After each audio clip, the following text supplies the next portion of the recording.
Eh bien, salut à tous, je suis ravi de vous retrouver pour cette 4e vidéo partage et conseils. Alors aujourd'hui, nous allons voir un sujet très intéressant puisqu'il s'agit de la méthodologie de dégustation. En effet, pour déguster un vin, il y a une marche à suivre et je vais vous expliquer les 3 points essentiels tout de suite. Pour déguster un vin, il y a bien 3 étapes. Je vais les énumérer et puis rentrer ensuite un petit peu plus dans les détails. Donc la première étape, on s'intéressera à l'aspect visuel, c'est-à-dire qu'on va observer sa robe, ses nuances, sa couleur. La deuxième étape sera le nez. Donc l'aspect olfactif, lui, va se décomposer en 2 temps. Il y aura le premier nez et puis le second nez.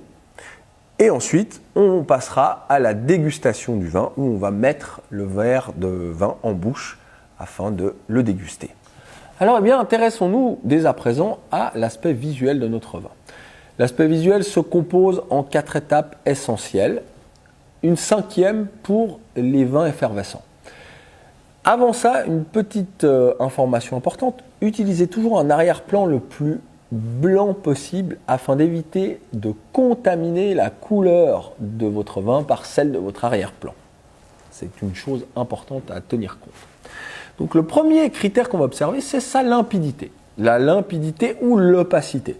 Si le vin est très opaque, même trouble, on pourra penser qu'il est non filtré. Il y a des vins qui sont non filtrés afin d'en préserver un maximum d'arômes, mais à l'heure actuelle, la plupart des vins sont bel et bien filtrés et on peut tout à fait lire à travers, le vin est donc limpide. Le deuxième critère sera la brillance.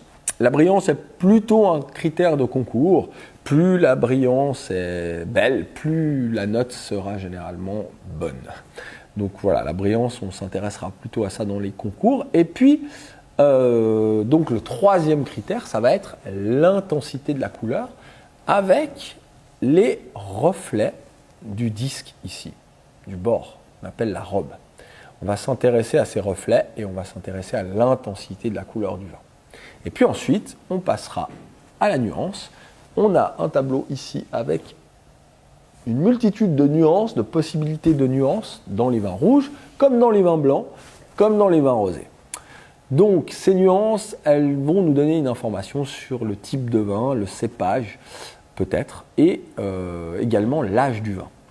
Une petite règle valable à 99%, la plupart des vins aux reflets très violacés sont plutôt des vins jeunes et la plupart des vins aux reflets très orangés, très tuilés sont plutôt des vins évolués, des vins plus âgés. Cette règle est valable dans 99% des cas. Voilà donc pour les 4 critères. Et puis pour le vin mousseux, on va observer la hauteur de la mousse et la bulle. Voilà le critère supplémentaire pour les vins mousseux. Alors on va passer maintenant à l'aspect du nez. Donc on admet que notre premier nez est sans défaut et puis on a aéré notre vin. Donc on passe au second nez. Le second nez a 5 critères. Le premier critère, c'est l'intensité. Est-ce que c'est faible, moyen, intense ou très intense? Et puis, une fois qu'on a analysé l'intensité, on passera à la complexité. Est-ce qu'on a une belle note fruitée, toute simple et sans fioriture, ou est-ce qu'on a une multitude de notes, une multitude d'odeurs avec un nombre important de familles aromatiques, et plus encore peut-être un élevage en barrique? Là, on dira que le vin est complexe, même très complexe. Ensuite, on passera au type d'arôme. Le type d'arôme, c'est primaire, secondaire ou tertiaire. Primaire, ce sont les notes inhérentes au cépage. Secondaire, ce sont les notes plutôt de la fermentation. Par exemple, la note amylique, la banane, qui vient souvent lors de la fermentation. Et puis, tertiaire, les notes dues à l'élevage. Par exemple, la note de pain grillé. Donc, type aromatique. Ensuite, on passera aux familles. Alors, famille, c'est fruité, floral, empyromatique, etc. Les familles aromatiques comprennent toutes les odeurs. Par exemple, dans la famille des fruits, on a le cassis, la myrtille, la fraise, la framboise, le kirsch. Ça, ce sont des odeurs de la famille des fruits. Voilà donc les 5 étapes. Point 1, intensité. Point 2, complexité. Point 3, type aromatique. Point 4, famille. Et point 5, l'odeur en tant que telle. Alors nous allons maintenant passer à la dégustation qui est le point le plus sympathique du vin. Donc comme pour le nez, on fait tourner le vin dans le verre pour l'oxygéner, eh bien en bouche on va faire la même chose. On va amener de l'air en bouche en même temps qu'on a le vin dans la bouche.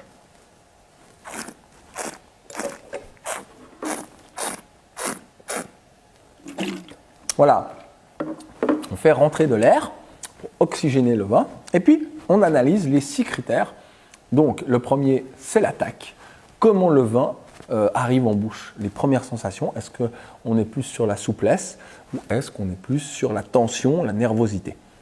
Deuxième point, le plus crucial de la dégustation, à mon sens, c'est l'équilibre du vin. Donc pour les vins blancs, acidité et onctuosité. Pour les vins rouges, acidité, onctuosité et tanin. Il y aura un point supplémentaire également pour les vins rouges, c'est la qualité des tanins, essentiel dans la dégustation des vins rouges.